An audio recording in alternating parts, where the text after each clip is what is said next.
Good evening, everyone. Welcome to our Cambridge Community Board meeting for May. Lovely to see everybody here. I'm just going to start our meeting with a karakia. Ki hora ti marino, kia whakapapa punamo timoana. Hei huarahi mā tātou i a rangi nei. Aroha atu, aroha mai. Tātou i a tātou katoa. Hui e tā ki e. May peace be widespread. May the sea be like greenstone, a pathway for us all this day. Let us show respect for each other, for one another, bind us all together. Thank you. So we'll just get straight into our apologies. We have one apology from board member Sue Milner, and I'm happy to move that. If someone could please second that. Elise, thank you very much. All in favour? Thank you. Disclosure of members' interests. Anything in our agenda today that anyone would like to declare at this point?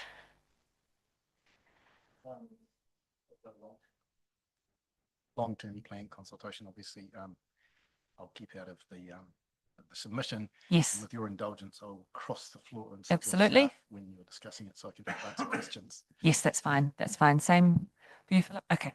Yep. Very happy to have you in our discussion time. And then when it comes to our submission, we'll draw it there. Okay. Right. I don't think we have anyone in our public forum this evening who wishes to speak to us. So we'll move on from that and get into our confirmation of the minutes of our previous meeting, which was on April the 9th. Again, I'm happy to move that. Anyone keen to second that they were? Alana, thank you very much. All in favour? Great. Right, let's move into our first item and welcome Anne. Hi, Anne. Nice to see you. Wherever you'd like to sit is fine. Just remember to push that button. So Anne is coming to speak to us about some public art on the Te Awa Trail and nearby. And just a reminder that the purpose of this report is for us to provide information and seek endorsement for these pieces. Welcome. Thank you for coming. Kia ora koutou. It's nice to be here presenting our first piece of public art to the Cambridge Community Board. So this report considers two proposed pieces of public art to be displayed in Cambridge, either on or near the Gaslight Theatre, the WAG sculpture and a mural to be painted on the wall of the theatre. And as the policy stipulates, all public art is to be approved through the SPMP committee. Staff are seeking endorsement from the Cambridge Community Board to inform the 4th of June SPMP meeting. So I'm happy to take the report as read and answer any questions that the board might have.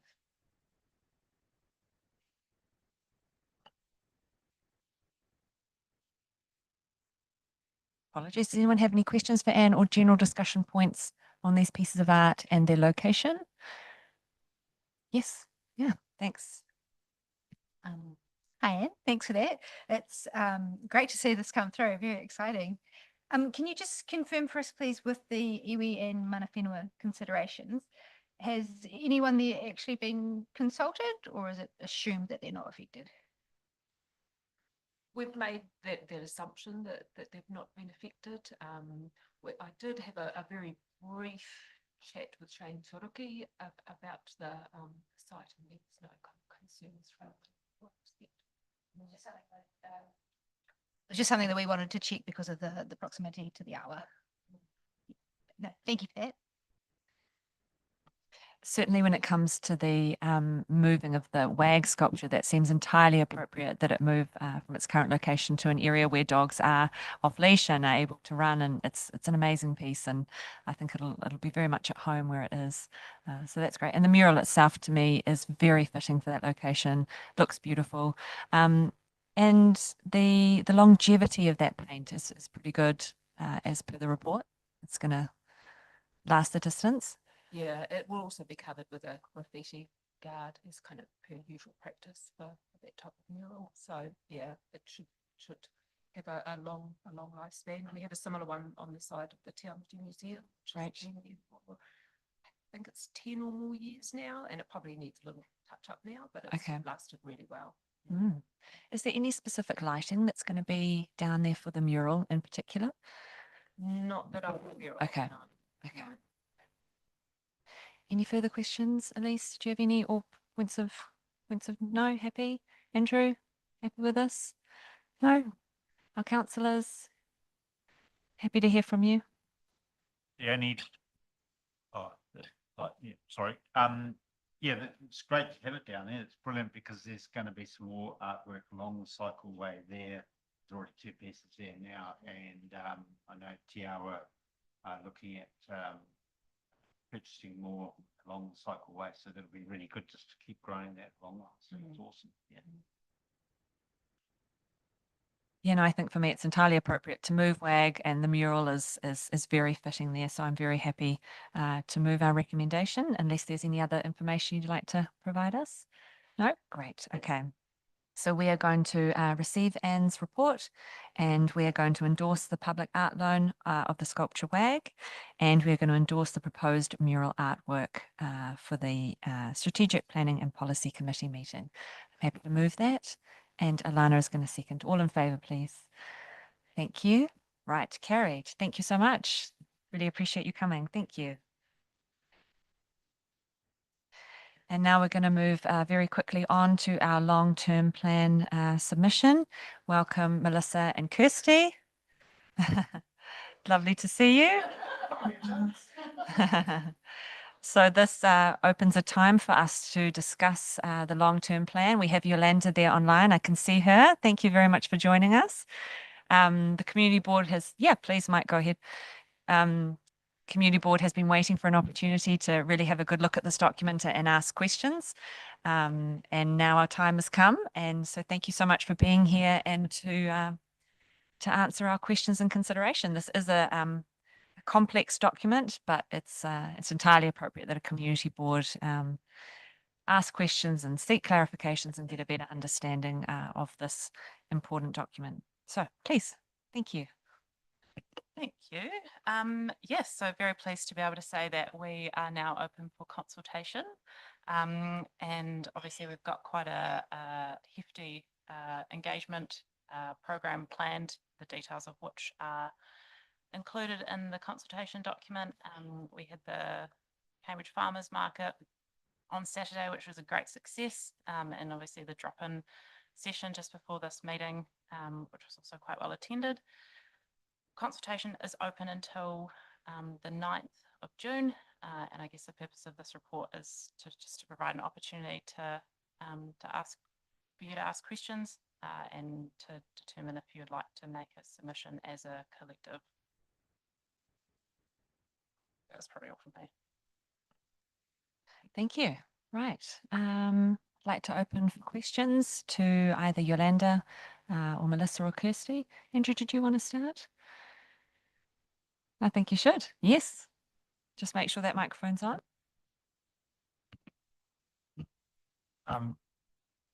Chair, if at any stage you wish to circulate around the room to other people, just feel free to do so. Yeah. Just tell me when my time's up. I did circulate some questions that I had, so I will kind of sing from that song sheet. If other people receive that may help them. My first question is about, well, firstly, I'll put in there that, I am direct about my questioning, but I'm coming from the right reasons, that we're trying to understand and do the best for the community. So hopefully that is understood by all. First one was about the debt headroom and just explaining how, from what I've seen in the documents, it runs very close to the wind. Could you explain how close to the debt headroom ceiling that the current budget is, please? Okay.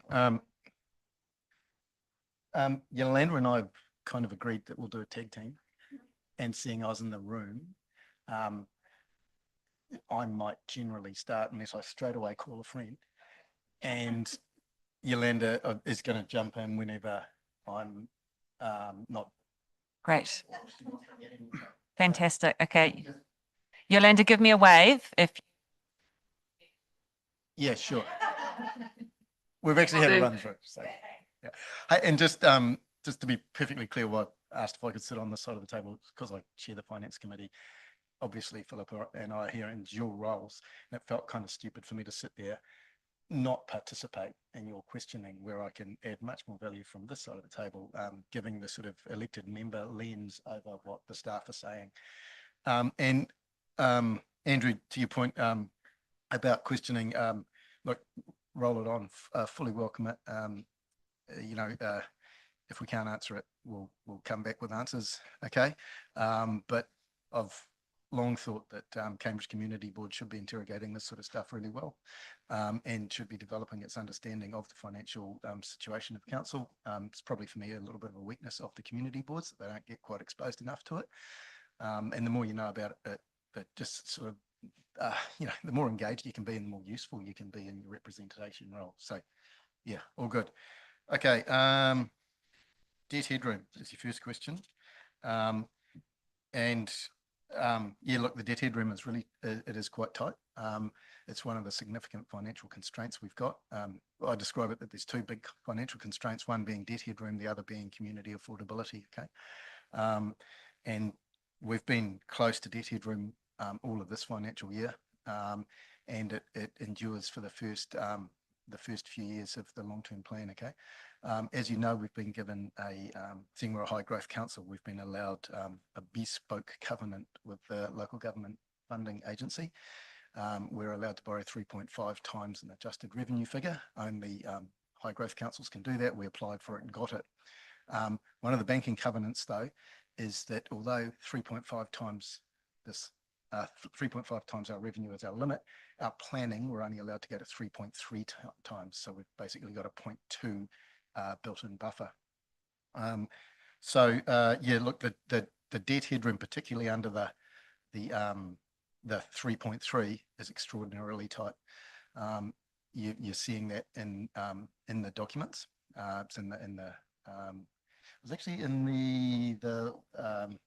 the latest presentation to the LTP. That's where it ended up, that latest chart, isn't it? Yeah. And I just saw that looking over Andrew's shoulders. That's the one you've been looking at, which is showing that under the planning headroom in years 2 and 3, it's down to a headroom of only some $3 million, like nothing. Yeah. It's significant financial constraint.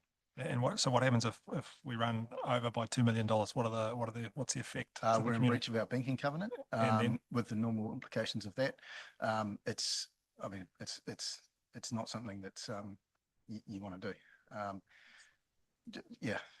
Okay. Well, my follow-on question from that is about the forecast for population growth, and you've been. Sorry, I'm just each time I'm just going to just cut to Yolanda, okay? For anything that I've missed or that you want to add. Just by the way, James, the CFO, James, sends his apologies. He couldn't be here, but he said that he was sending the A team instead, and Yolanda, okay? So, which I can totally endorse. So Yolanda, each time I'll turn around and fill in the gaps for me.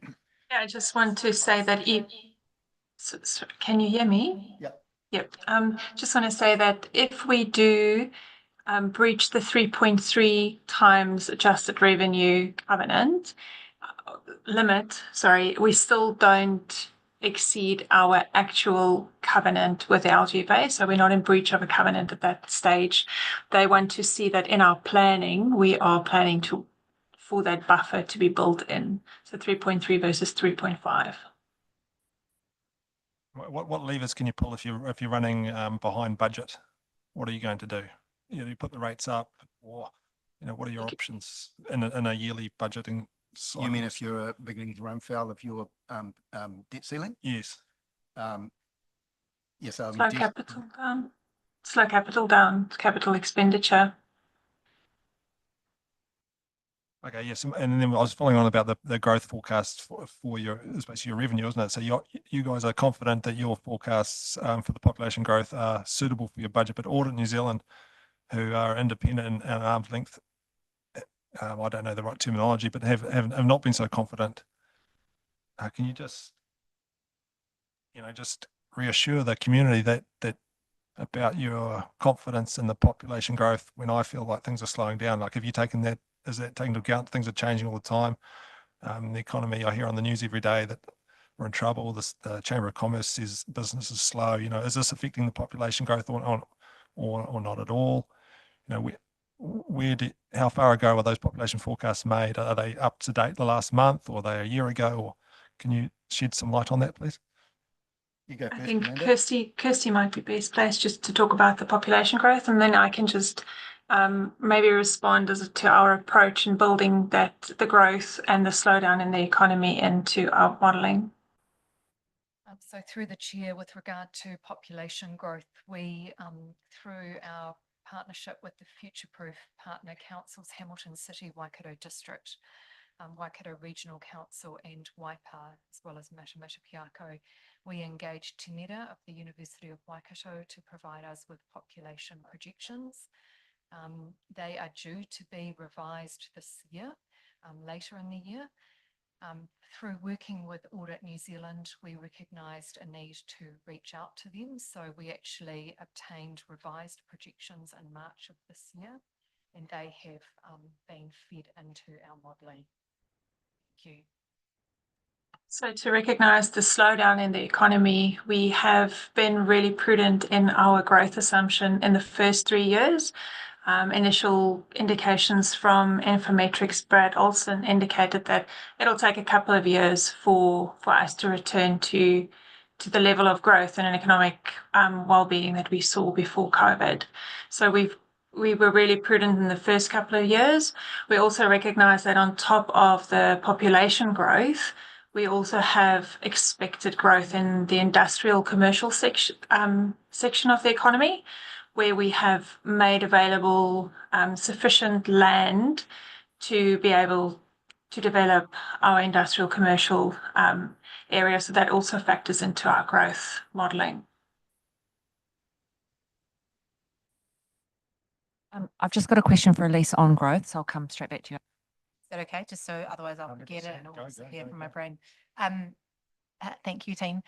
I just was wondering, you referenced those figures around growth projections, but Audit New Zealand in their letter quite clear that they didn't believe there was sufficient evidence.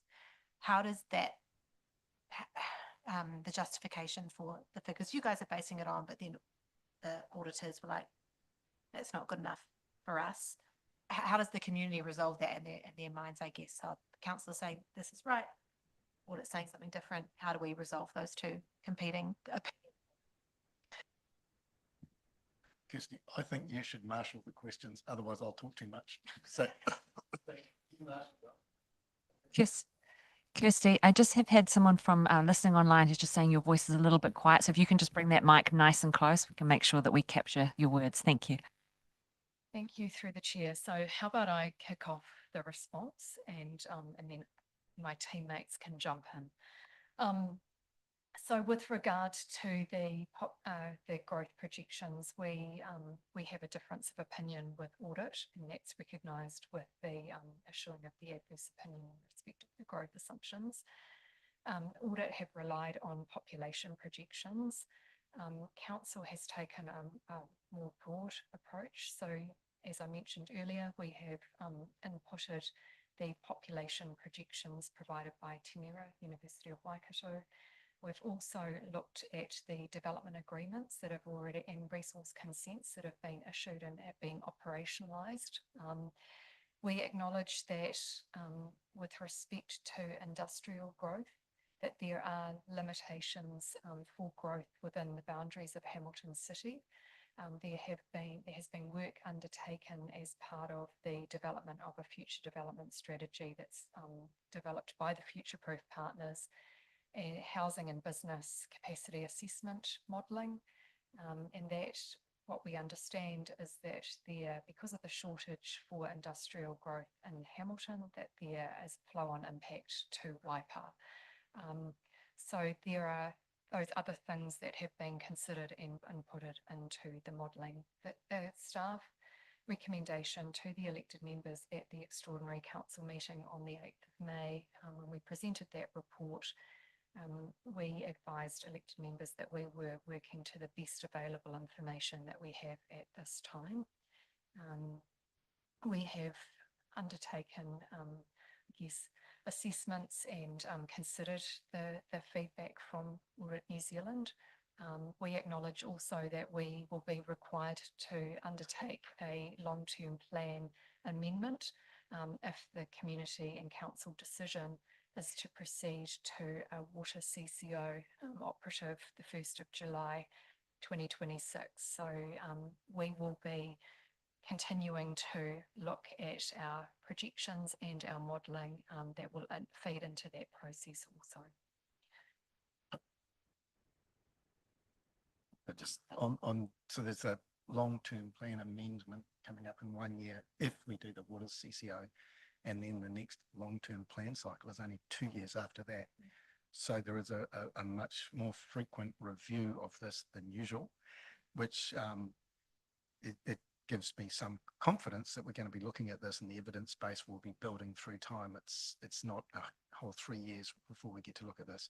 But take your point, the auditors, you know, we always knew that this was an area of a lot of uncertainty. The auditors have agreed. So we're very much on notice. And you know, it's front of mind because the growth story is such an important part of the financial story of Waipawa. Andrew. My next question is more of a comment, is about the language used in the consultation document. And sometimes I feel it's a little bit optimistic, and I've referred to like the example of financially prudent. I just feel like that it is a very tight situation. It's running really close to the headroom. And perhaps the community, I feel, should understand. I feel like they don't understand how grave the situation is and then the risk that the council is taking. And I don't see that language in the report. So that is my comment there. So I'm not questioning. I know it's between a rock and a hard place, right? The decisions you're making and to trying to get out of it.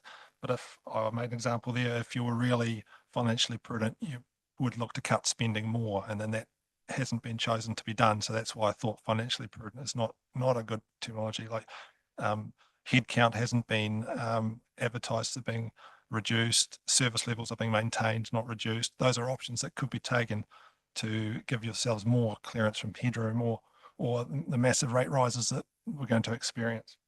My follow-up from that is just, are other councils doing the same things in New Zealand? Are they in such a tight position? I don't hear about them, but I'm sure there are examples that it would help us as a community, if we're not in it alone, to know that there's more out there experiencing the same situation. Okay. I think you used the expression we're in a dire situation. I probably wouldn't agree with that. We're in a financially constrained situation, but I wouldn't call it dire.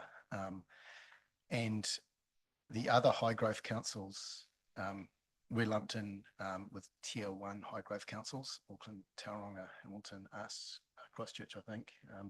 So all high growth councils are basically in the same situation because we're being expected to cater for so much growth. And that means we have to front end so much capital expenditure to cater for that growth. And we debt fund that, it sits on our balance sheet. So we're all in pretty similar positions, which is why the LGFA created this bespoke covenant for the high growth councils. No one else is getting it. It's only the high growth councils that can apply. There was one other thing I wanted to say. Just you've got to be aware of the linkage between revenue and debt ceiling. So you're coming at this with a sort of I'm a farmer. You're coming at it with a farmer's mindset. When you start going up against your your debt ceilings, you start cutting costs. Doesn't necessarily help for us, okay? Because we're not like a normal business. We don't have earnings. We don't have EBIT. We run these zero surplus budgets. So our banking covenant's not based on profit or earnings. Our banking covenants are based on revenue. So the normal response of slashing cost to slash revenue, and remember our costs and our revenue are the same thing. So if we start dropping costs, that's our rating requirement going down. It's kind of not the normal response. So just be aware of that linkage, okay? The whole sort of financial picture kind of holds together. The OPEX, the rates requirement, the CapEx picture, and the debt ceiling. You got to consider it as a bit of a whole, okay? Yolanda, anything you want to add there? No, nothing. I think the only area that I think remains unanswered is the reduction in costs, and we've worked within council as well as with the elected members to really have a look at our cost base, and we've made savings where we could. So that's also why we use the word prudent, is we've really looked at what we're spending the money on. Yeah, can I just add there, don't mistake my global picture as saying don't care about not reducing costs, okay? Through the various iterations of this budget, I think it was 20% dropped off OPEX, was it, Yolanda, from the beginning to where we landed? I think it was a 20% reduction from multiple cuts. So there has been that lens put over this these budgets multiple times, okay? Yeah, so I'm not saying that we're not trying to cut costs, but I'm just trying to encourage you to think about the whole picture. Next question is about land use change. You know, opening up growth cells, you know, I can understand, you know, you open them up, they develop, you get the contributions, you get your revenue, that's your saving, that's our saving grace. But is it in line with our strategy? You know, I've referenced Brad Olsen, who came to speak to council last year about the impact of rural economic activity in the Waipa. It's really high. I'm a rural representative. I see our greenfields land being carved up into industrial and residential land all around town. And you referenced that that's going to only increase in speed in the future. I heard the national government on the radio today say this is a growth budget. You know, that's from the top down. You can see it's all about increasing your revenue to save, you know, to save the budgets. And I can understand that, but I've said here, well, what's in it for the rural sector? You know, the rural sector is a strong part of our district. And I haven't seen any reference to what the rural sector is doing in the LTP consultation document.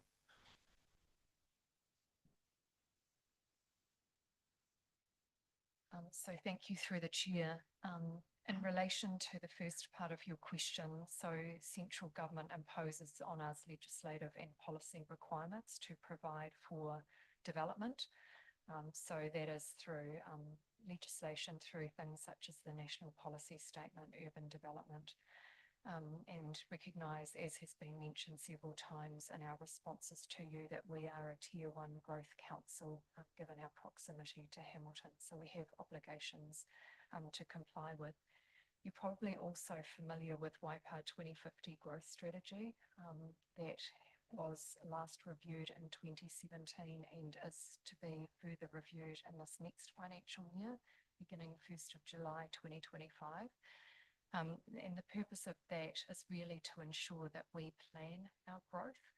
So we have a number of growth cells that are identified across our main towns and villages. And we've adopted a phased approach to being able to open up those growth cells. If you cast your mind back to our presentations to you on Ahuaki Waipa Community Spatial Plan, we talked about those growth cells, and we were anticipating that growth would largely be able to be contained within those existing growth cells, but for possible development at Ohopo and Rukahia. We're going to end it there and ask Monty if you've got anything further you wish to add on that, or in terms of the rural. Probably just a couple of things on that. There's the National Policy Statement on highly productive soils. There's a lot of highly productive soils in Waipa. So at least for the foreseeable future, our existing growth cells and any future growth cells that are still embedded, that's it, okay? On top of that, the medium density residential standard has been applied on Cambridge, which you guys are well aware of. That was the 3x3 thing, which ended up a 2x2 because of a infrastructure capacity constraint overlay. But yeah, I don't think there's any foreseeable development outside of the growth cells. There's none anticipated in the growth strategy. Don't think there's any allowed under the National Policy Statement. So it kind of does put a boundary around it. Your question about what's in it for the rural people in this LTP.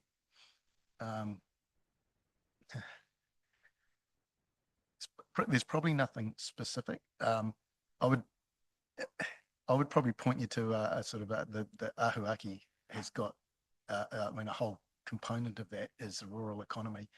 And that's Waipa's strategy for rural. There's probably, to be fair to say, not a huge amount of expenditure being committed in this LTP to any of those kind of initiatives. But that doesn't mean it's not in the strategic plan. It just means it's not budgeted anything. Is that fair, Kirsty? Yeah, I think as you're aware, Hawaki's a 30-year blueprint. So as well as the strategy, there is an implementation plan that identifies work programs, projects and initiatives over that 30-year plan phased in the short, medium and long term.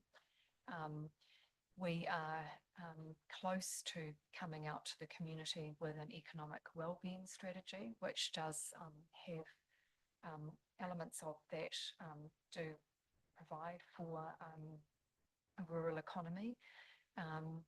And yeah, but nothing, I like Monty has said, I can't pinpoint a specific project that's aimed at the rural community. There is infrastructure and community facilities that our rural community are able to access and utilise, but not specific projects that are funded in the long-term plan specific to the. I've thought of one. There used to be, Yelena might help me out here. There used to be a tiny component of the waters that was district-wide rated because it was considered that rural folk like us had some benefit from the waters service in town. That is now gone. Getting the waters business in the right sort of shape to transition it to a CCA. So there's something for you. You're not paying for town water anymore. Elise, please. Thank you, through the chair. This is similar to your thoughts, Andrew, and it was a similar thought I had. I understand the financial reward of these large rezoning industrial areas, but I just wonder what, and this is specific to Cambridge, what the implications of that are around placemaking, traffic movement through our town, and a well-balanced town around the CBD. If you think about high growth areas like Hamilton, where there's that huge northward push, which has really had a significantly detrimental impact on the vitality of their CBD. And I know we're talking about Hopa, which is not really part of it, but Hautapu and that big expansion through there. The growth strategy may well help rebalance that, but I just would be keen to know how we're going to protect what makes Cambridge great, balancing the need for revenue and these sorts of things. How do we, this comes back to Cambridge Connections, how we move traffic through Cambridge, but when I see those big industrial developments, and I understand it on paper, but it makes me a little bit worried about how that will impact the quality and the vitality of and the vibrancy of our town and our communities. Statement versus question, but would be happy to hear your thoughts on that. Thank you. Well, there's a lot wrapped up in there. We've touched on the growth strategy in terms of that planned approach to development.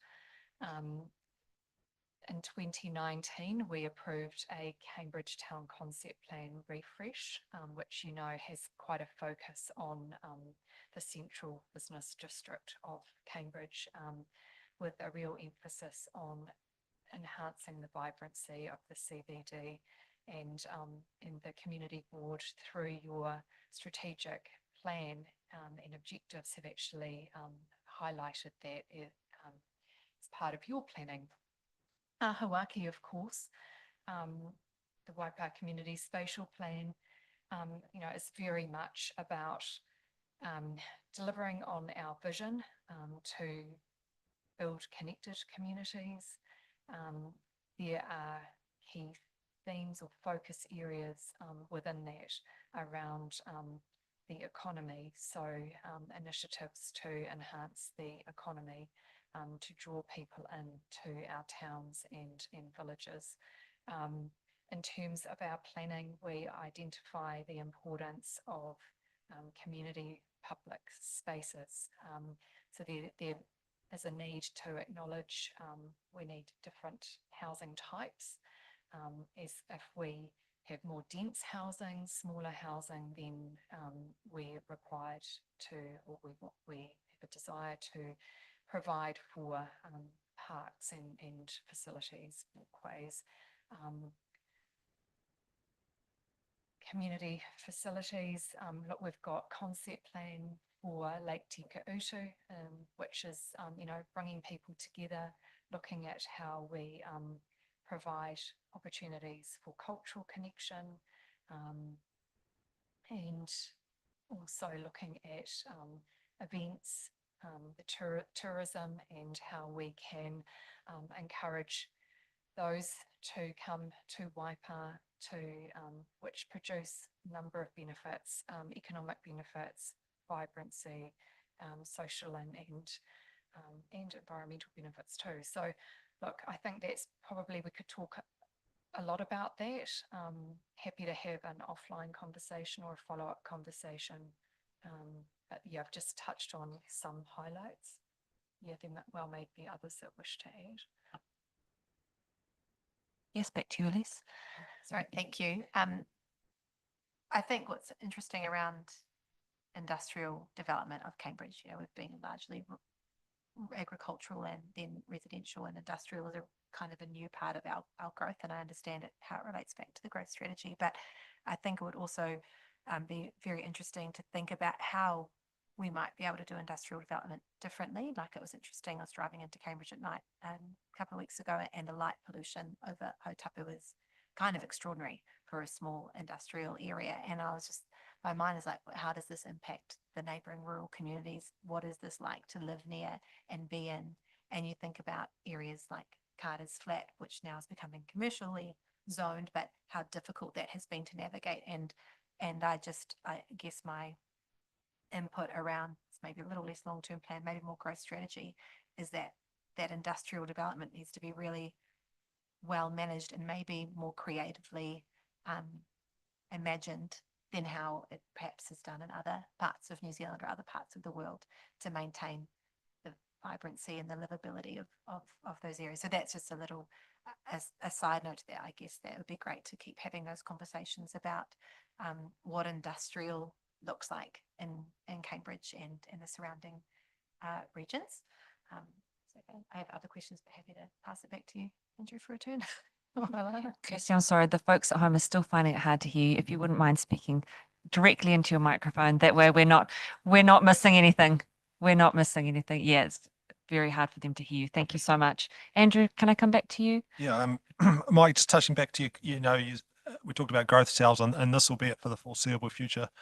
No, I have to say, I'm sorry, I don't believe that. When I started on the community board, or before, one of the reasons was because I remember Wayne Allen telling me that the 4 years ago, this was it for the growth cell development for the next 10 years in Cambridge. And here we are 2 years later, 2.5 years later, and we've gone out again, and we're going again. I really struggle to believe that this is the end of sort of the growth. And a corollary to that is we hear a lot about the growth cells and opening up of land for development that's been referenced by our board, but we do not hear a lot about intensity or development in town to, for, like you said, the 2x2s. We don't hear any media releases about a drive to build population within the current boundaries. Why not?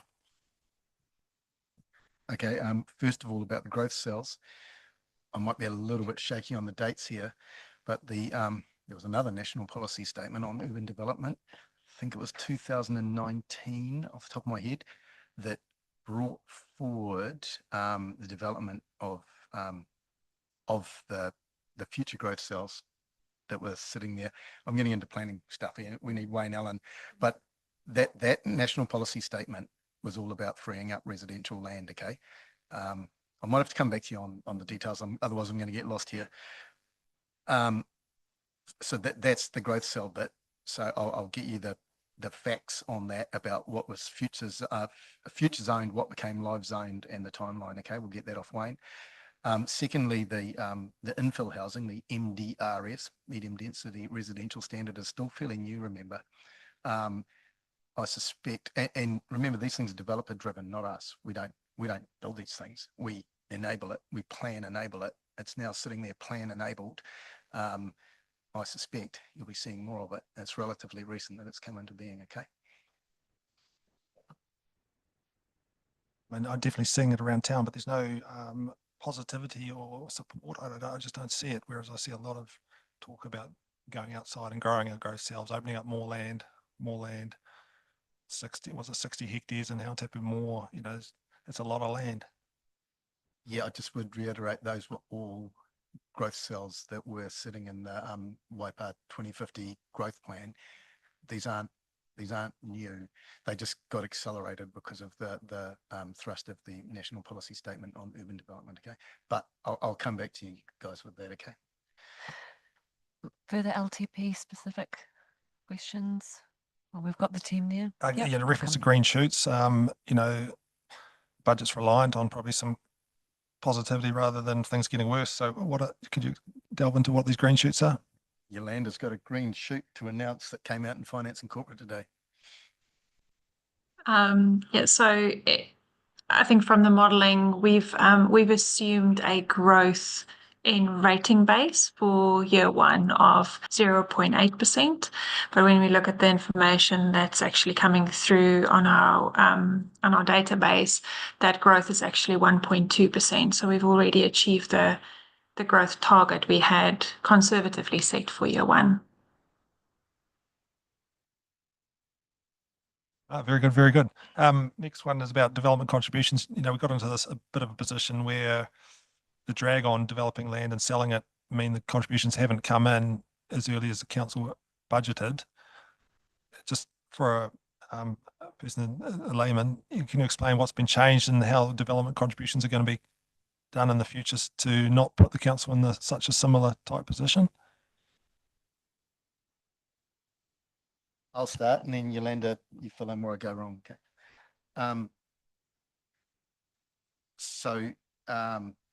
You're right. Development contributions have been slower than forecast in the 4 years ago in the LTP. We are running, it's a few tens of millions behind where was forecast, and that's what has led to our peak debt being higher than it was forecast 4 years ago. That is one of the components. Okay. You know, it's COVID, slowdown, all that sort of stuff. So the development contributions policy and model is something we update each time we do an LTP. I think it's probably fair to say it's not so much it's changed, but that it constantly updates. Okay, so the real life figures of what infrastructure costs us gets fed into the development contributions model, which spits out the development contribution charges per growth cell.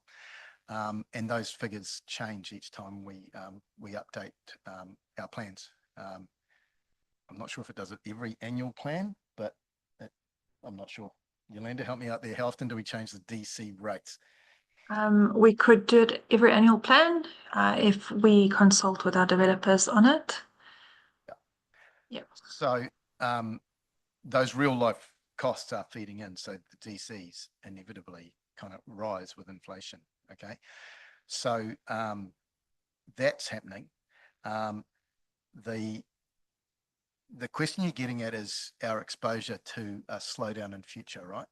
And it's inevitable we're exposed. We've got the levers we can pull are moderating our capital expenditure for growth, depending on what we're seeing. It's quite a difficult game, this, right? Because the capital projects are quite long term. You don't just turn them off. You know, you've seen the scale of civil construction going on around the place. Those are big projects that take a lot of planning. So we are always a bit exposed.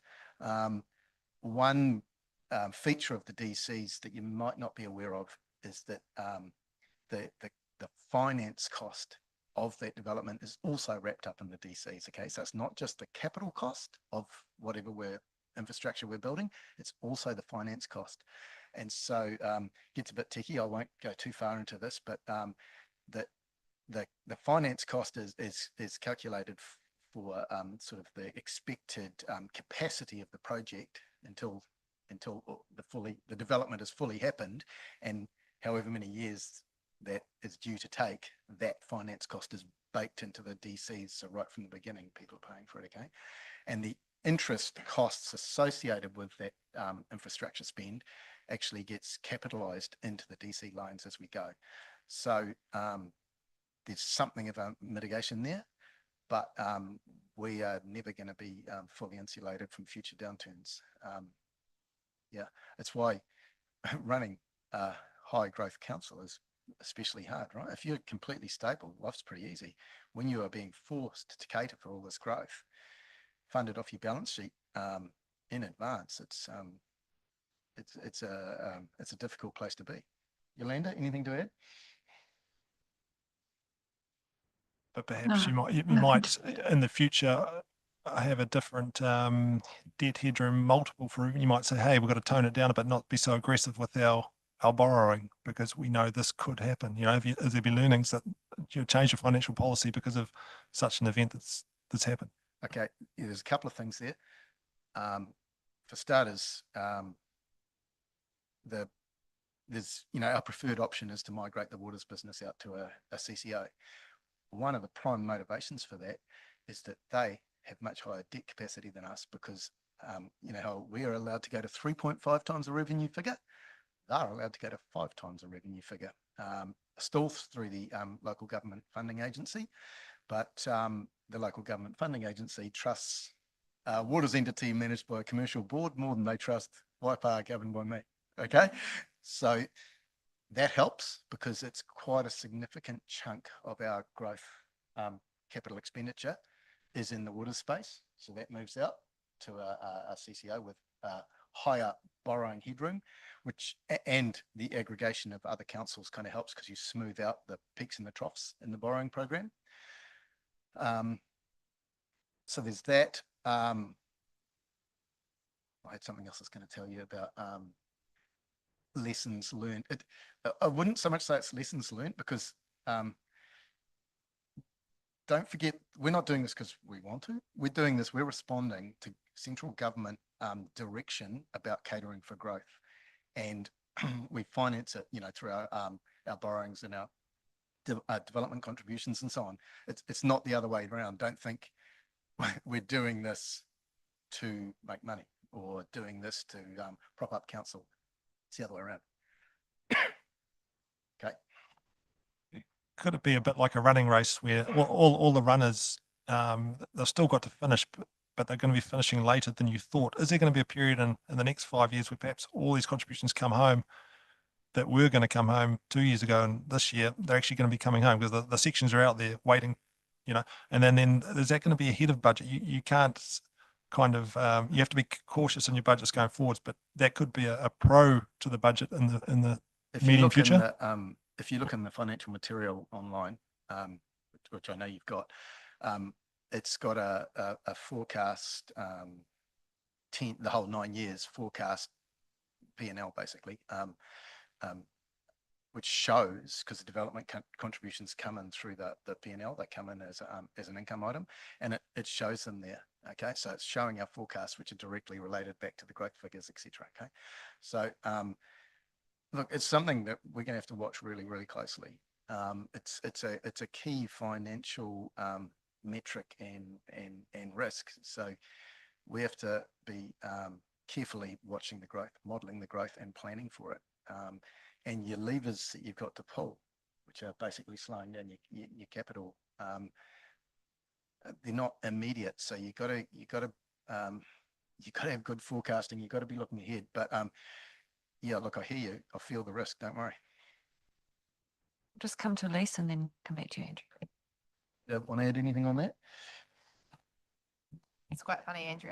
We must have been reading this document and then writing down questions at almost the same junctures as you always bring up a question like, oh yeah, same.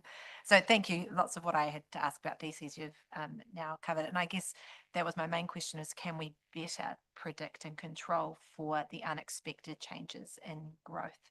I guess this has caught maybe a few councils by surprise, the lag in DCs, but can we do a better job of that going forward so that you can pull those levers much sooner, slow down, turn the tap down off a little bit sooner? Look, it's a key risk. It's an uncertainty. You're trying to predict the future. A Kirsty started with talking about the population growth evidential basis. We're doing the best we can on that. Okay. I've probably got nothing more to add. I think we've canvassed it. You're pointing out risks and uncertainties that are very real. We get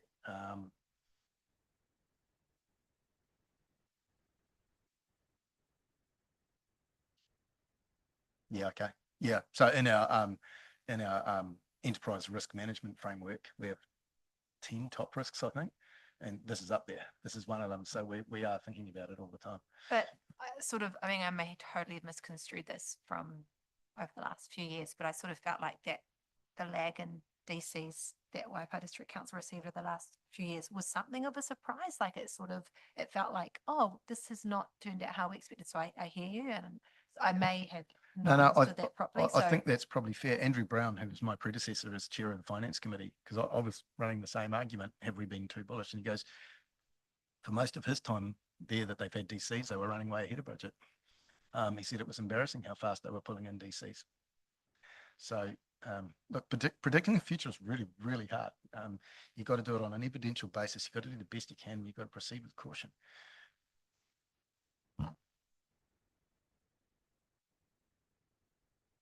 Andrew, I'll come back to you.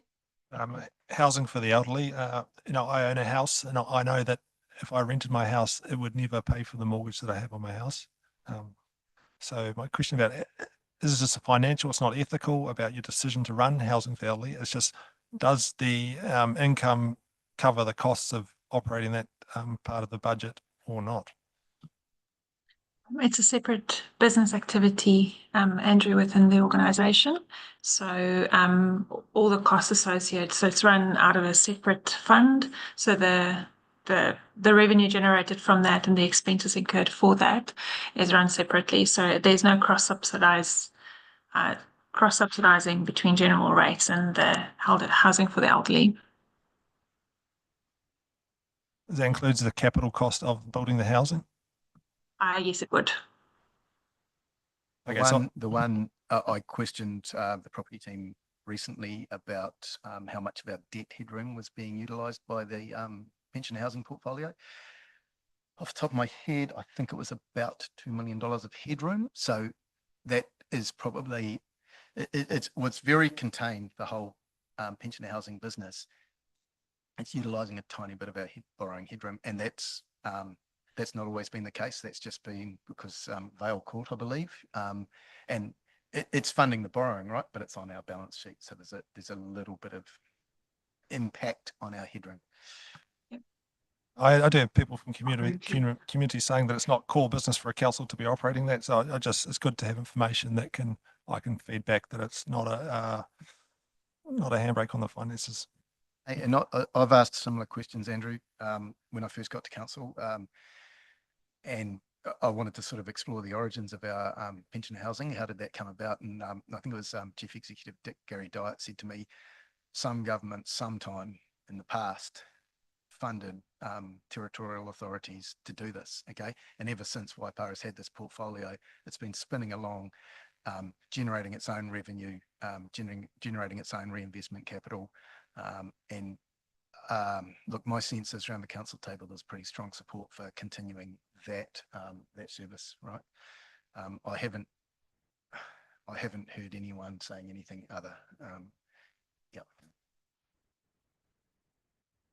Thanks for that. It was good to hear that. I just want to get more into the numbers now. I've put some snapshots from the financial statements provided, starting with revaluations. Could you just help understand how the significant hundreds of millions of dollars of revaluations adding to the balance sheet? Can you just explain those, please? Yep. So the intention of the revaluation is for our asset base to keep up with the replacement cost that it will that we will need to replace the asset once it reaches its end of life. So those revaluations are a way for the asset value to keep up with the change in the economy.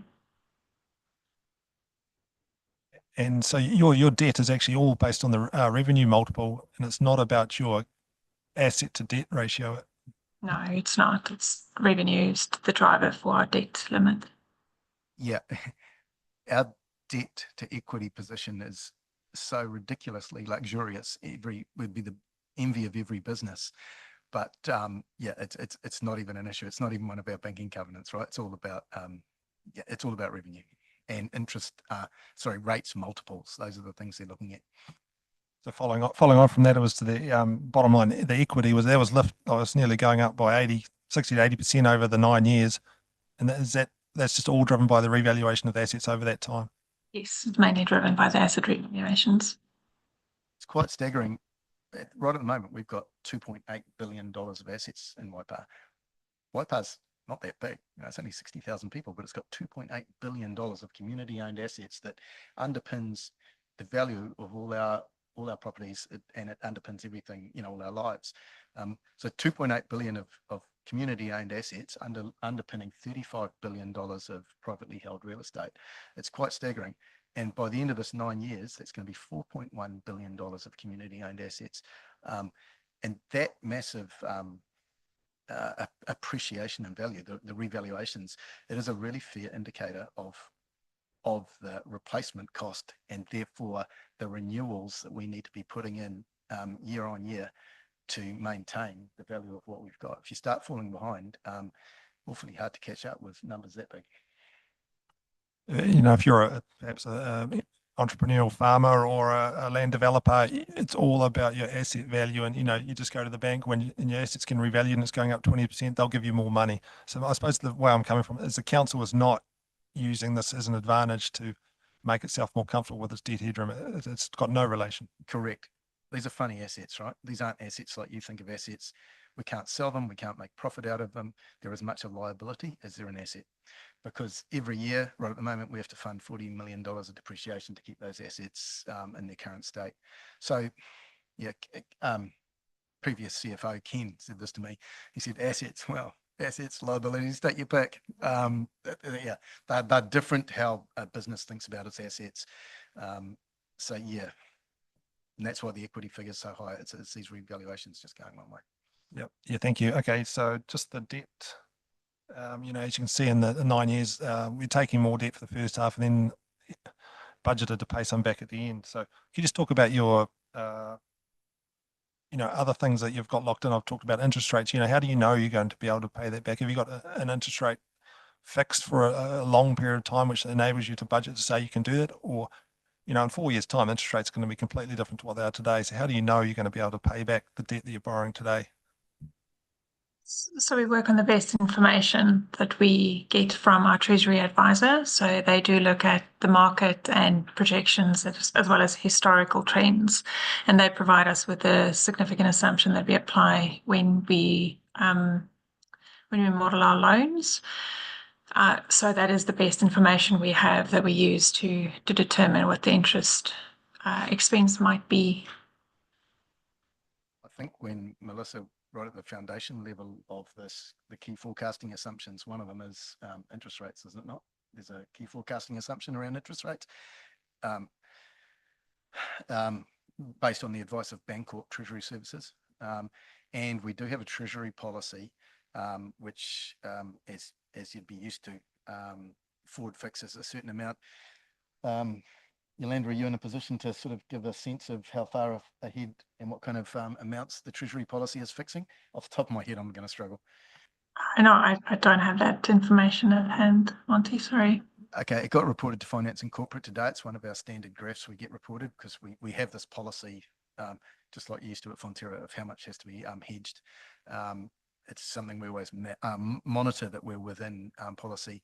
The Treasury policy got updated as part of this LTP, again with Bancorp advice. So I can show you, but not off the top of my head. Okay.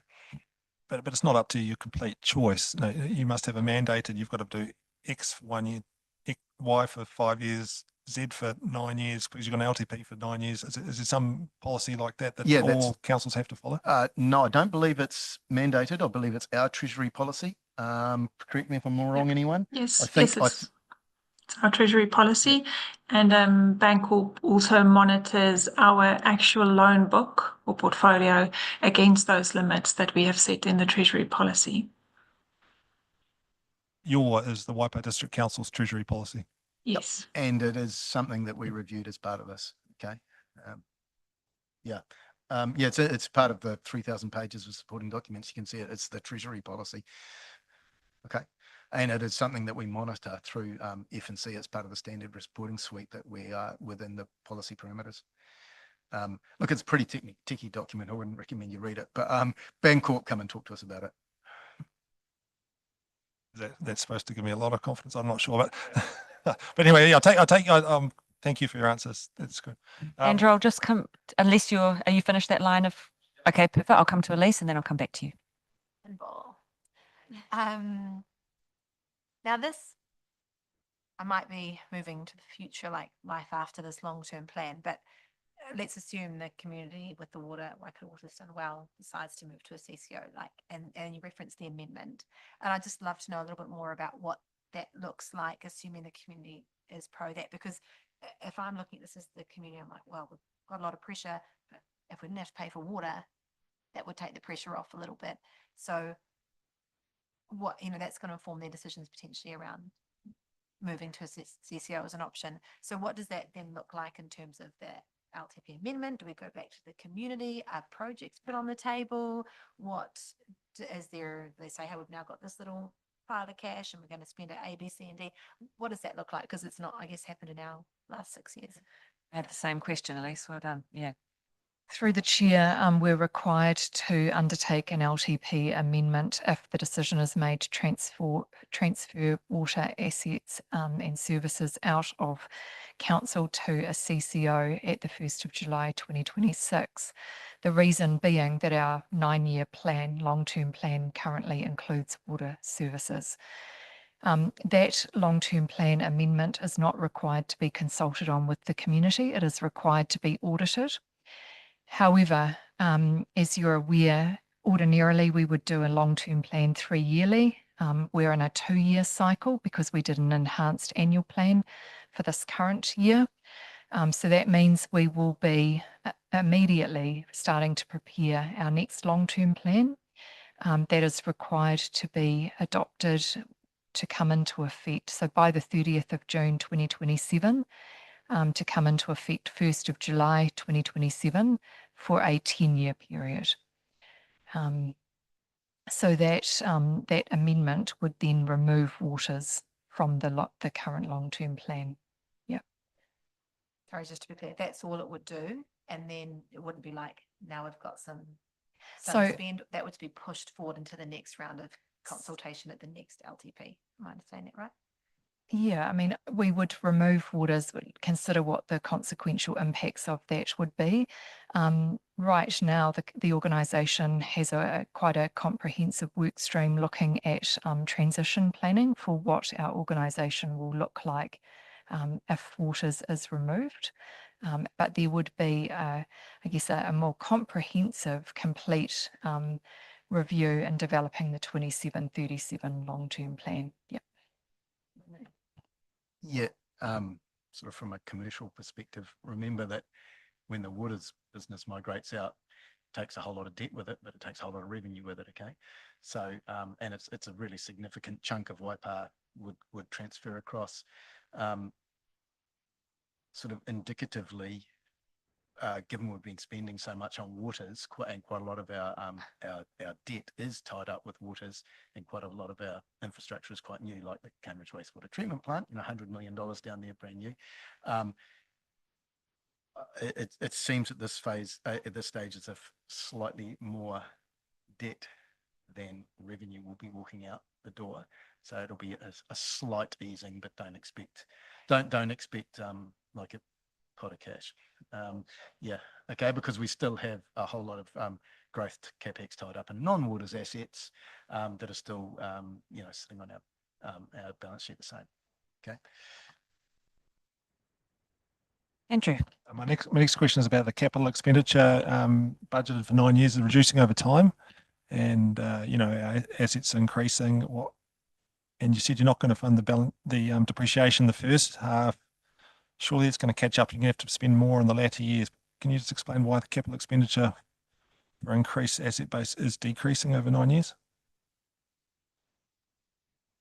Yeah, look, in short, we're getting over an infrastructure hump. I'm going to hand over to Yolanda first on that one, though. would you happy, Yolanda, or do you want me to carry on having a crack at that?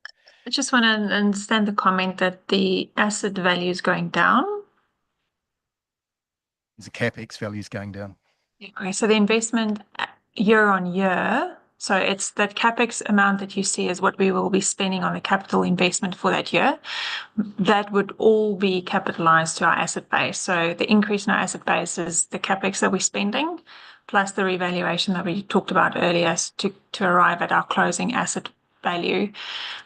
So like Monty said, we are, it's normally your first couple of years that you're certain about your capital expenditure and the values of that.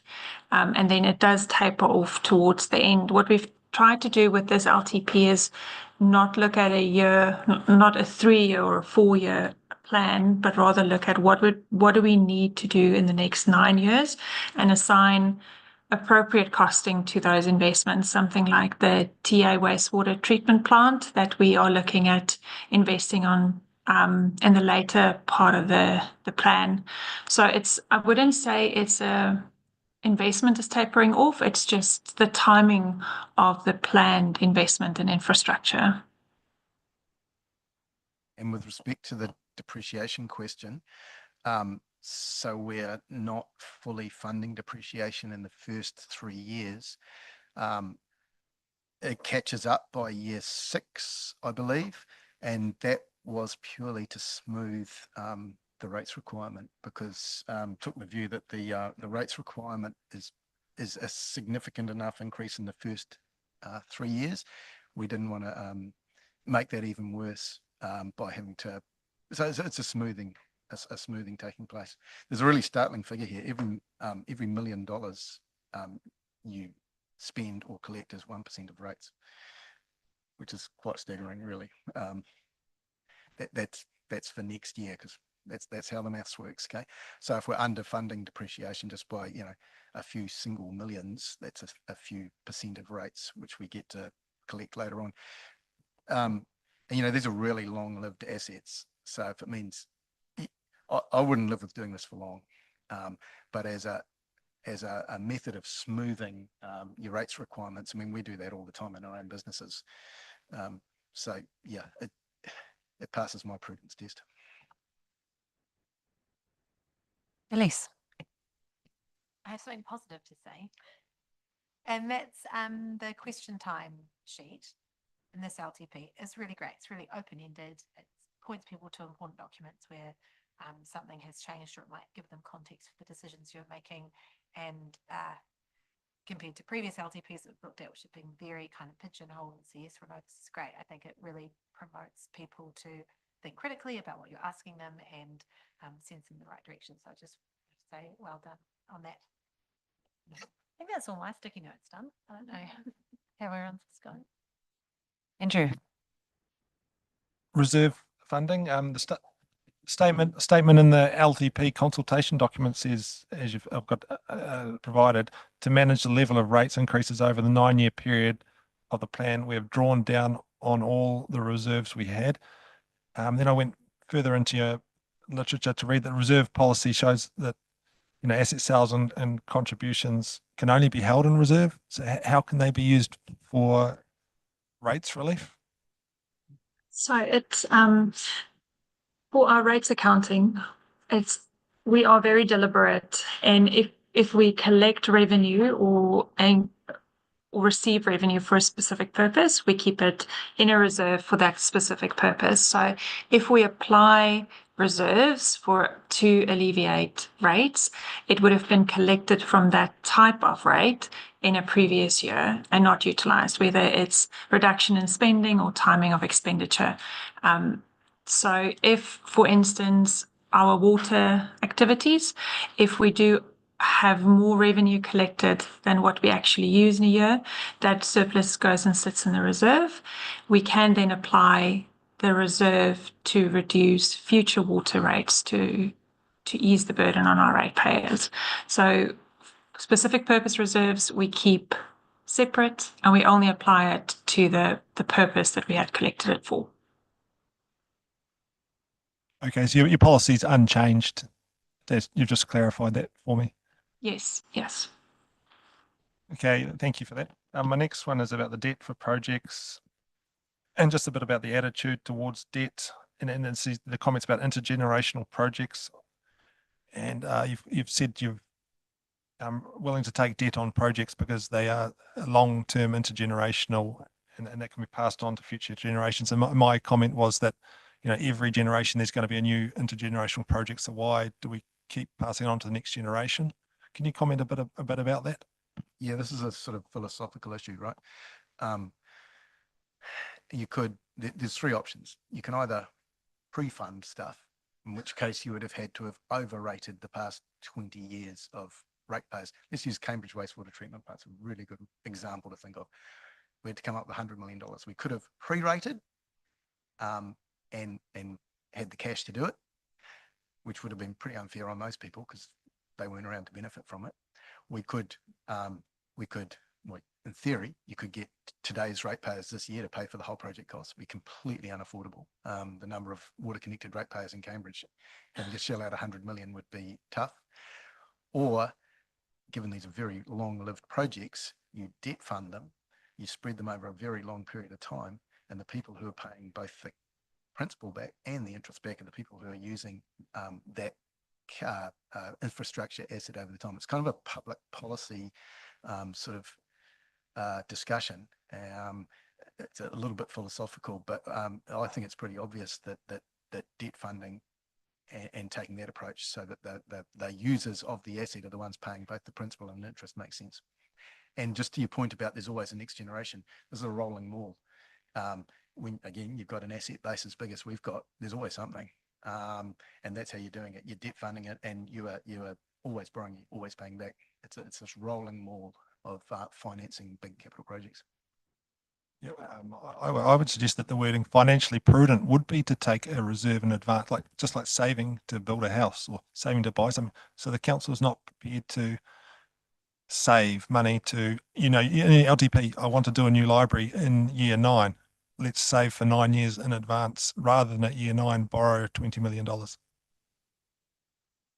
Look, that's certainly not the philosophy. Remember, we got rates affordability metrics as well, which I think you're going to get to soon. That would it'd pretty quickly start running foul of them as well. Yolanda, do you have anything to add to that? No, I don't have anything to add, Monty. It could be your thing. It could be. Well, yeah. I mean, if you know, if as a nation we wanted to turn around and do it that way, yeah, go for it.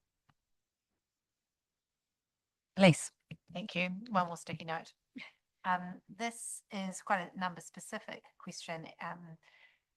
Looking at the consultation document on page 15 and I understand the financial constraints of council, but it's really great that some funding's been put aside to keep some projects alive. So Te Arawai is 137,500 to continue that preliminary planning and 75,000 for the Cambridge Library. And I'm just wondering how those figures were arrived at and very selfishly why they are unbalanced, only because we see a significant value in Cambridge Library for our township, and interested if there's some insight into, yeah, they're two projects on different sides of the district. Why is one getting, you know, nearly twice the funding to keep that project alive?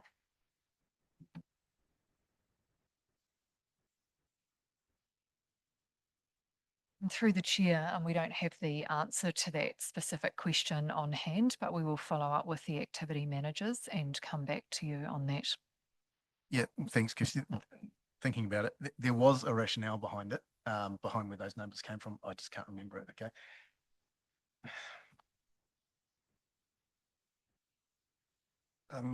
This question wasn't on my paper, and so please excuse me. The rates increases are, you know, I can't remember exactly, 16%, 10%, in that order. People in the community that are paying these rates are not getting a 17% pay rise. They're not getting a 12% pay rise next year in a 5-year. So they're going to have to make cuts in their spending and their budget to pay the additional rates that the community is asking of them. So that's okay. But it's about the communications that I receive from the council. I get a lot of emails about, I've talked about growth sales, development, projects that the council is doing, but I do not receive any communications about how the council is not removing projects from the list, but cutting costs on things that they're already doing, changing their spending culture. That's what the council is asking every ratepayer to do in the community. I haven't seen any communication from the council to step in line with what they're asking the community to do. Can you give me some examples of where the service has been asked to reduce spend their budget by 17%, 20%, because that's what the community is doing? There were these multiple runs through this budget cutting because your views are shared by many around the council table, right? And the rates requirement that we were first confronted with was higher than this. It has come down significantly to get there. Does Yolanda want to comment? Is it?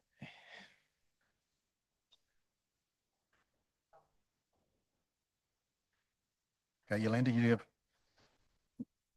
Give me a flavour of, I mean, you were closer to the budget cut rounds than I was. Give us a flavour of it if you'd like. In terms of percentages that we cut along the way, or? Through the chair and or dollars, Yolanda, would be helpful, I think, just global, if you're able to provide any global sums, because as Monty said, we've gone through various iterations of this document with reductions or pushing timing out for capital projects, like the cornerstone projects that have been removed, but for operational funding. So are you able to provide any indicative quantification of that for the community board members? Sorry, not to put you on the spot. If you're not able to respond, that's fine. Yeah, I think, Kirsty, I know we did respond, or we did give these numbers through to the councillors in one of the workshops that we had. So if it's okay, I'll take that away and get back to the committee on those numbers that we did disclose. Would be great if we can do that. Thank you, Yolanda. And Andrew, I think you may be going to get onto the affordability metrics soon, but that's a pretty important component of this. And it's something that's sort of newly introduced into this LTP. Shall I go there now, Andrew, or do you want to? Yeah. Okay, so we've got these two affordability metrics, which for me are a really significant advance. Okay. Because, and they are that the median household income in Waipa. All right, Michael, just stop. Yolanda, I wonder if you need to mute we're just getting a little bit of feedback from your end. Yeah, all good. Thank you. So the rates, your full rates should not be more than 5% of the median household income, and median household household expenditure on the waters component of that 5% shouldn't exceed 2% of median household income. So there are these two affordability metrics: 2% for waters, 5% for total council services. That's emerging as a bit of a metric around the country, which for me is really great because, well, for starters, it shows that our starting position was under them. Okay.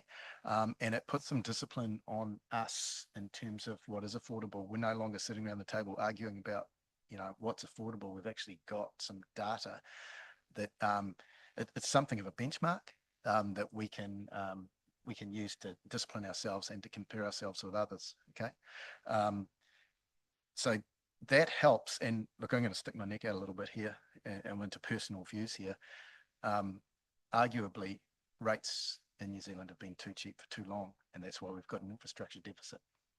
The reason we're having to shell out hundreds of millions of dollars in all this kit, it's not just growth, it's also because a whole lot of post-World War II kind of assets, the stuff built in the 50s and 60s by the Ministry of Works and everything, is kind of coming to end of life. And big ticket items, Te Awamutu wastewater treatment plants, some $40 million, Cambridge wastewater treatment plant, and 100 million, and the big numbers. The inflation that has blown through the civil construction sector is huge. Brad Olson did an analysis on the Waters CCO the other day and was comparing the CPI inflation to the civil construction sector inflation, and they're really big differences. Civil construction has really skyrocketed. partly almost self-inflicted because we're all building stuff at the same time and the civil construction industry can't keep up. So the price of concrete, the price of steel, the price of contractors has all gone crazy. It's actually one of the reasons for going to a Wooders CCO. So we're not all competing amongst each other to get the same firms to build the same plants. You can smooth out the pipeline as it were of civil construction projects. So look, that's just sort of a personal view, and there'll be studies around supporting or not supporting that, but arguably there might have been a few decades of some underinvestment, and it's showing not just in territorial authorities, it's showing in health hospitals, bits, etc. It's a pretty common story you're hearing about the infrastructure deficit, and the Infrastructure Commission, if you go to their website, they paint a pretty compelling story that there has been underinvestment. So yeah, those are my answers to that.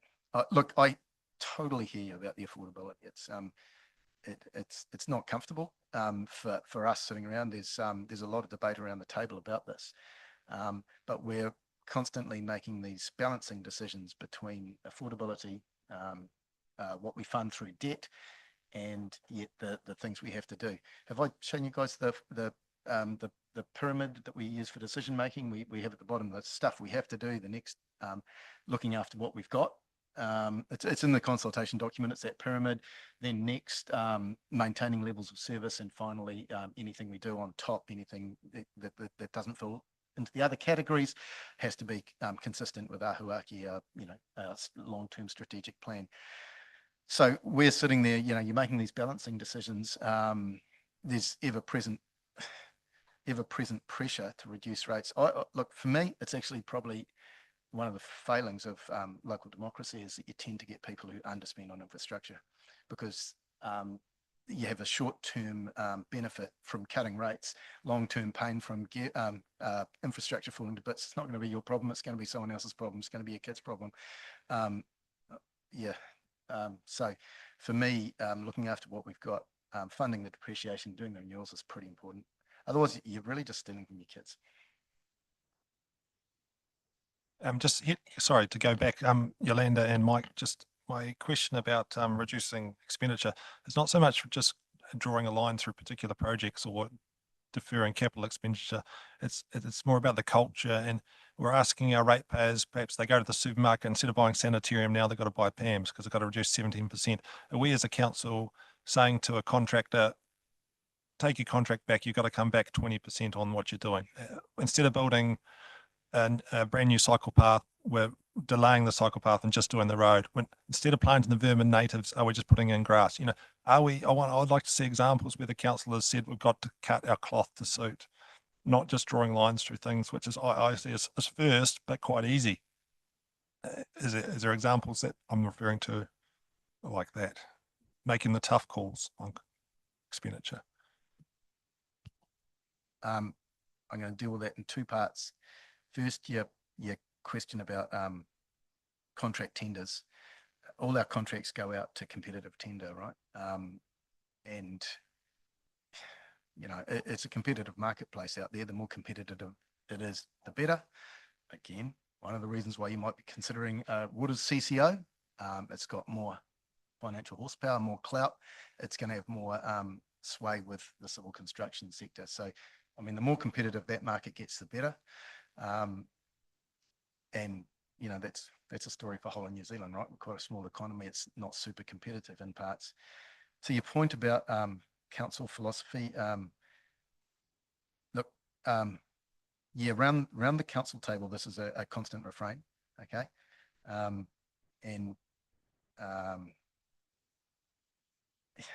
That sort of culture of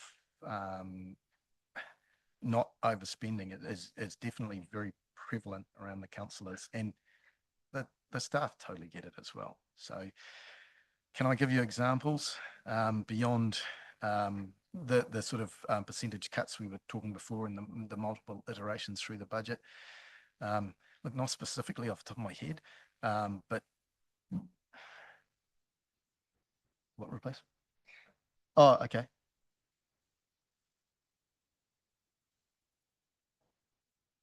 So through the chair, one example I can think of off the top of my head is fleet replacement. So we've had a policy to replace after 2 years. we've cut that back. So, you know, we've held replacement of fleet with by exception for specific vehicles, by way of example. I can also maybe just note that when we do go out for tender, the budget is kind of the limiting factor for what you can consider, what you can award and what you can't award. If our budget isn't sufficient, and that's happened on a couple of occasions, when the budget is not sufficient to award the tender, we refrain from awarding the tender and we'll push the work out to a later stage and reevaluate the scope. Just want to say one more thing, which might give you some stuff to look at. When these budgets are being built, they start with activity management plans. The activity managers write up what they want to do, people like Brad and so on, you know. We fully disclose in all the financial information, the activity management plans. And each of them is quite a substantial document, but they have a section which is their CapEx and operational budgets, what they want to do. And then ones they note the ones that weren't funded at all, and they note the ones that were cut back and sort of catalogue the implications of that. So as an interested person, it's quite a good place to go and look. Go and have a skim through the activity management plans. The operating project budgets, is about 270 of them or something embedded in those activity management plans that compile up into the budget spreadsheets, and capital something like 220 lines or something. So you can actually relatively quickly get a sense of what's in, what's out, what's been cut. You know, we disclose them all, and you're free to make a submission on anything you see in there that you don't like. I think it's one of the disciplines of it that we disclose it, and it's the whole way through the 9 years. Yep. Yeah, Yolanda, Mike, and Melissa, Kirsty, I think, you know, thank you for that description, because, you know, I didn't understand that. I sure as hell know that the ratepayer doesn't understand that you're going to those lengths to do that.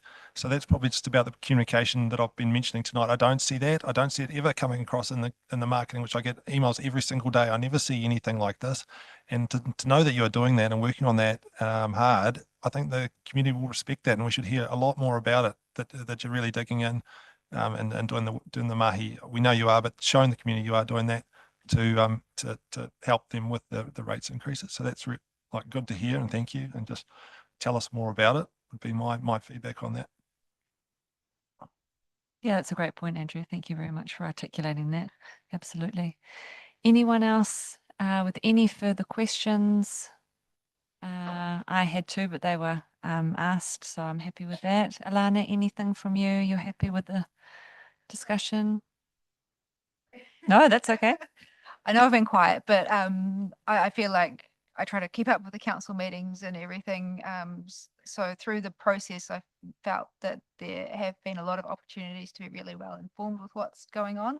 So thank you for that. There's nothing that really leaps out at me. I know the adverse audit opinion was a difficult one, but I understand the reasons behind that. I thought it was great news that Brad Olson's waters work that he's put out just the other day. That's really good that he's on side with the preferred option and the benefits of that. So yeah, it's not an easy job. And I appreciate all your work on it. And yeah, I understand the decisions that are having to be made and where we're at. I don't think anyone's happy about the rates increases and where they're looking at the moment, but I understand what's behind that. So yeah, thanks everyone. Through the chair, on behalf of the council team, thank you. Acknowledge the role that Joe, as your chair, has played in the various workshops and that we've had as we've developed the long-term plan. Thank you for enabling us to come here tonight, for presenting us with some robust questions. We will come back to you on those things that we've taken away for follow-up. We'll aim to do that as quickly as possible to inform any submission that you may wish to make on the draft long-term plan, and yeah, look forward to working in partnership with you moving forward. Thank you. And I also want to extend our thanks to you for always coming to our meetings, providing us with those crucial updates, making sure the way for me to join those LTP workshops was always provided. It was very helpful. And, you know, the team has very clearly from the outside worked very hard on this with lots of stops and starts and delays, and you've navigated that very well. So thank you very much on behalf of the board. And thank you, Yolanda, for coming in online. You've been very helpful. Councillor Montgomery, as always, thank you so much. And amazing. Thank you. Right, we have some considerations to make here. As you'll see, you have a copy on your desk in front of you of our recommendations. We can go through these individual points if we feel we're ready to be saying, you know, agree or disagree. We will be making a submission. I'm sure we can all agree on that from the outset. And we will need to go away from this meeting and work on that further. Personally, I always find this Mm. difficult, and I feel like it stymies some Yep. of the conversations that we would often have around this. Okay. So, and I don't know, and if can we change the recommendation that we write this offline? We can just choose C. That is an option to us. That's C? where I was going Oh, with my great. next Yeah, point. okay, Yep. I would be pro Yep. that. Yes. Andrew, are you of the same opinion? Either way, I'm happy with either way. But Okay. that's fine by Alana, are me. you happy just for us to choose C? I think there's too much in this document for us to go through these individual options and be so clear on them. We still have further public engagement events. It's really important for us to hear out what our community is saying, and also it'd be really good for us to reflect on the information we've received tonight from staff, I think, before we go further with that. Great, thank you. Yes. Okay, Joe's going to put it up on our big screen for us to have a look at.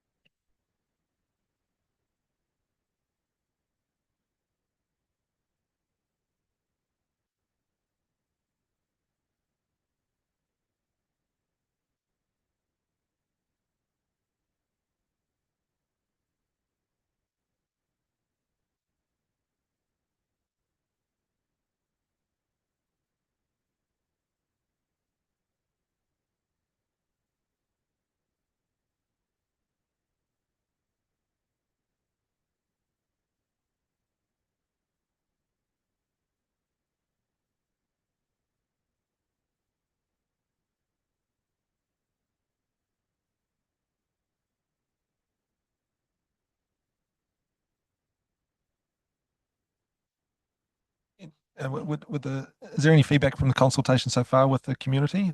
Any trends or information that people could tell us about? Generally speaking, people seem to be quite reasonably understanding of the more pared back budget, and that the levels of service are going to be covered, but the major projects are kind of paused in this budget. But yeah, with further to go, I think we still need to hear from everyone. Yeah, or if there's anything else that anyone else has picked up, but that's kind of my general feedback. Turnout's been down quite a bit, so yeah, it's not a huge numbers of the amount, well, except for the farmers market last week, that was really good, but all the others, the turnout's been pretty low. But we've got BNZ on Friday, 11:30, I think. So they're quite good, those ones. And it's going to be a nice day, so people won't be staying at home because it's raining.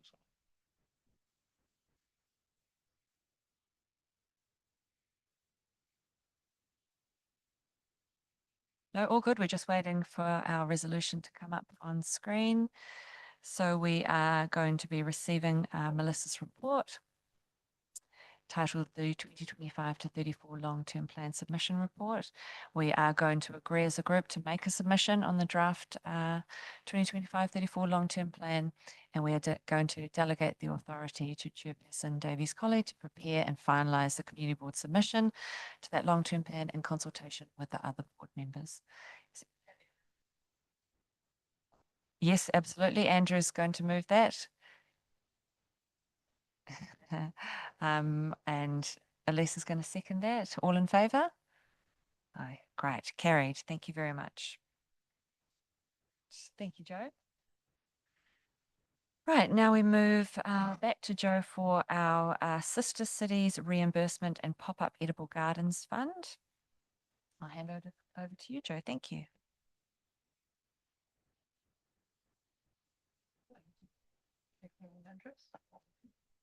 Okay, so Lana's just declaring an interest on that Sister Cities reimbursement. Thank you.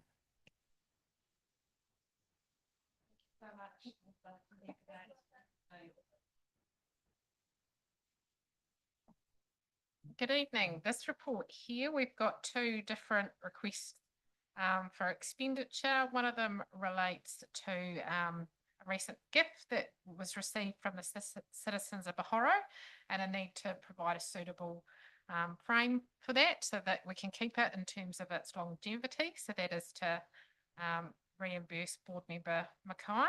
And then the other one relates to pop-up edible gardens, which is projects that you have previously funded in the past, and relates to a funding request for two pop-up gardens, one at Ford Reserve and another at Thompson Street. And so there was $150 plus GST for each of those pop-up gardens. Does anyone have any questions on those? Questions, but I'm happy to move the motion for the reimbursement, as I was there before. So yeah. Any further questions just for Joe's? No? Okay. We'll move the whole recommendation together. So just, that's great, Philip. Just hold fire just for a second. Anything further, Joe? No, that's all good. Okay.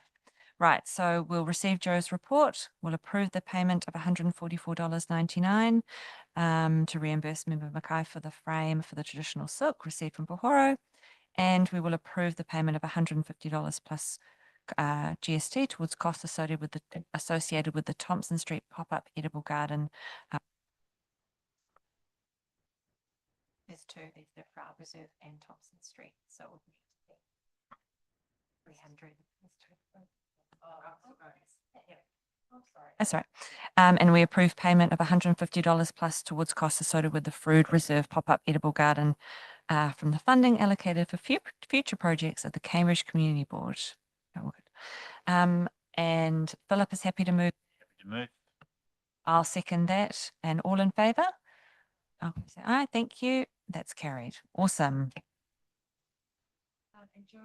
Joe, you're still here for our Treasury report as well. Thank you. I'll take the Treasury report, which is for the period ended 30th of April, as read, and just if anyone's got any questions. No, no questions. No, that's great. I'm happy to move that. I have a seconder, please. Elise, thank you. All in favour? Great, carried. Thank you. Right, board members' reports from meetings attended on behalf of the Cambridge Community Board. I'll start here and then go this way, if that's okay. I have been at a lot of LTP and Waters workshops and public drop-ins and HUIs and all sorts of things, which has been really valuable in this whole process that we are going through. I've had a couple of great meetings with our new Cambridge Connections lead, Katie Mays, some one-on-ones with her, but also with certain community groups that have been involved with that process. And we had a very successful Anzac Day service, always so well attended, seems bigger and bigger every year. So that was really great to see. And that's about me. Elise.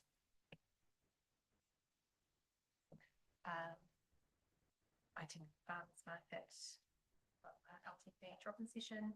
And as mentioned in the report, there's been some new community members who are passionate about caring for the Thompson Street pop-up edible garden, because as you will remember, we gifted it to the community to look after, and I'm just Perry's a liaison, so it was really cool that people have put their hands up to take that on board. So I went and did a site visit with them, and they have now cleared those existing beds, and council kindly offered to go and place fresh garden mix into it, and they'll be able to get their plants from Amber for free and then use additional funding. Yeah, so that's great to have two guardians excited, and connecting with Little Sparrows Early Childhood Centre. They're also keen to kind of refresh their relationship with the garden, which is all very positive to have the energy on the ground to make that work. Yeah, but from me. Yeah. The big one, of course, has been the delegation to Lukanwa, which was great. They're so lovely and looked after us so well, and it's such a beautiful place to be. We were really, really lucky with the weather, which of course helped. The Anzac Day commemorations over there were extensive, and seeing the museum was really great as well. So an excellent opportunity to continue those relationships and build new ones. They're also working very closely with Cambridge Rotary, potentially teaming up on the next visit, which they're looking at being the end of 2026. So we'll just need to keep that in mind for budgeting. Also on Sister Cities, there will be some students from Bihoro studying at Cambridge High over June, July. So it'll be great to connect with them. One of them is the daughter of a delegate that came last time round, which is really nice. Yes, been consultation events as well, which is ongoing, and planning for Cambridge Autumn Festival is underway again, as usual. No. So yeah, that's all from me. Awesome. Thank you. Philip. Yeah, thank you. I've got a couple of things to add, but just other things, but just to add to Lukanwa, yeah, it was just an amazing trip to visit to Lukanwa. I arrived a couple of days earlier because there was a Rotary event on, and there's quite a lot of swap over between the Rotary and their Friendship Society as well. There's quite either on both or one of the husbands and wives on each of them. But yeah, it was just a really, really great trip, and the weather was phenomenal. And it's just like, you know, you build up such a great relationship with the delegation, or going over there or hosting them here. I've been to Bihoro twice. First time to Lukanwa, but I've hosted them here with City Group many times. So going there is sort of like going home. And you know, you do there's a couple of them, Bihoro or Lukanwa, that you swap messages with regularly, including last night. And it's just a really, really special relationship. But in the weekend, the weather was phenomenal. The place looked unbelievable, and I had a visit up the Belfry Tower, the clock tower, and they got 48, because I've got a bit of an interest with the bells at St Andrews, and they've got 48 bells there. And halfway up the tower, there's like a piano type setup. Got photos, and there's 48 bells, and there's 48 keys on this piano, and each key is attached to one of the bells. So the bells are set on a timer, they go off every half an hour. But I went up there with this guy on a Sunday just before the Anzac Day, and he did God Defend New Zealand, and that plays over the whole village. And then afterwards, I did a special request for Stairway to Heaven, so he played that as well, and that ran over the thing. But it was just really, really cool. And I said, it's just the relationships you build up with over many years, and having these exchanges. I think it was really great seeing the Cambridge High School before we went there as well, and we did actually get on really, really well with them, with the kids and things like that, and the teachers. And worked in well with them, and they were a really big part of us as well. And the Liberation Museum was unbelievable. That was really, really cool. And we look forward to sending out an invite for perhaps next year or shortly afterwards with the Friendship Society to come here, along with Rotary and things like that. And we can tie it in. Obviously, Rotary Cambridge are really keen to host them as well, and we'll give them a really good time. So I've got a couple of things here which I can donate to the cabinet. I see the photograph, thank you, of from the newspaper from Bohoro is now in the frame. I've got the newspaper here from Lekanwa, or the area, with some features of us in there and write-ups in there. So that's there's a heritage tour, but I think Alana said that it's already got one, and I got a recipe book here. It's all in French. I can hardly even speak English, let alone French, but I'm going to keep that one. But the other thing last thing on it is, it's just staggering. I mean, about 2 weeks beforehand, I visited Gallipoli, which is really cool, and did something for Cambridge RSA there, and it was a beautiful day there as well. So that was really cool. But with Lekanwa and Anzac weekend, the staggering amount of Kiwis coming over from the UK of all age groups, and from London, it would take them about 6 hours to get the Eurostar, put their car on the Eurostar, get off at Calais, and it's about a 2-hour drive. And they don't just come for the Sunday, they come for the Saturday, and then the formal dinner on the Saturday night as well. So they're paying for that, of all age groups, 30-year-olds, 50-year-olds, 70-year-old type of thing. So it was just really, really cool. So I mean, there's a big emphasis of people to go to Gallipoli, which I went to a couple of weeks before Anzac, but they also come to Lekanwa. So it's just really, really cool. So just a couple other things, just on today's meeting, service delivery. Mike might talk about the finances, he chairs that. But something that the community board have been really involved with is Fort Street parking. Some queries there from businesses and emergency services and residents, and it was just a really the way that the council staff dealt with that, communicating with the residents and businesses and what have you there, and the result of that. So it's been a really, really good outcome. So that was through today. As everyone's talked about, we've got all the public invitation days around the district, talking about our long-term plan and waters and things like that, and that's going to just keep going.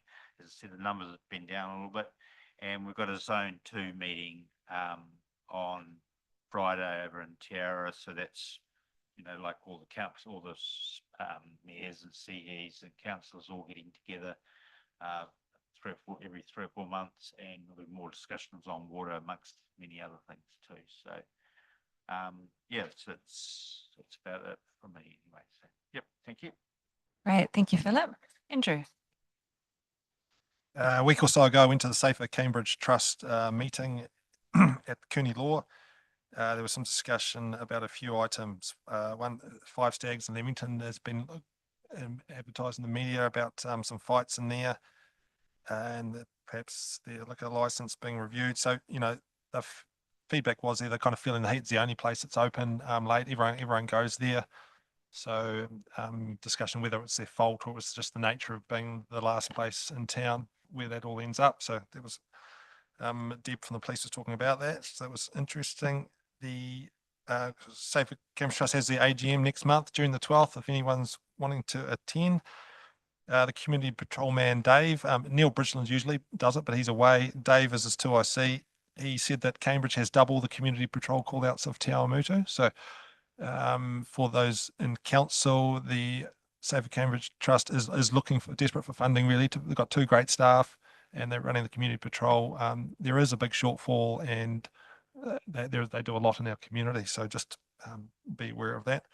At the AGM, Ian Hughes is looking to stand down. His health has been stuttering a little bit, so he's just concerned about that and being able to hold the job. So he's looking for a replacement.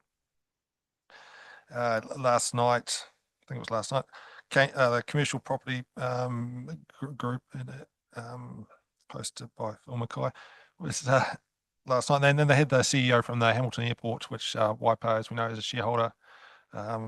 And so that was quite a good presentation. There's about 25 community people there to hear about that, including quite a number of councillors, which was good. Yeah, Jetstar was one of the items, but I just wanted to say that the Waipa has the right to appoint a independent board director. So there's some questions from ratepayers there that the council doesn't know what it's doing, being involved with the airport. How can they decide what? But the feedback, they've got an independent expert director representing the council on that board who is an expert and selected for that reason. So I think that's got to be made clear to the community that there is a specialised person there. Yeah, and Jetstar starting up June the 16th. That was a bit of discussion, but really it was how the airport's transitioning into property quite a lot, and didn't really get into should it be doing that, but it's just due to the growth and the land use change from rural to industrial around the airport is enabling it to become more profitable by intensifying and selling off the land over time. So it does not paying a dividend to the Waipa at the moment. I suppose it could do, but the council has perhaps elected to let it invest those funds in its growth and development of its regions. Just before, Liz Stolwick has brought up with me before about Bohoro, and it's about having a rural exchange of students. Bohoro is a town in a rural community, and she sees potential for students from that area to come to New Zealand on an exchange. And we return the favour with sending students over there, the students that have got an interest in rural activity. So she has asked me to be involved with her, and she says there's two funds, a Masamara fund that perhaps could help with funding, and also Federated Farms in Cambridge have got a bit of a mandate to help with education and people in the community. So we have to do some work there, and I'll talk to Alana about that as well. Often in the winter, every year in the winter, actually we hold a rural tour for the community. So I need to talk to Joe about that upcoming. And otherwise in the rural community, like I said, field days coming up. That's celebrate everything rural. It's going to be bigger and better every year, I suppose. So that's coming up in Mystery Creek. All right, thank you.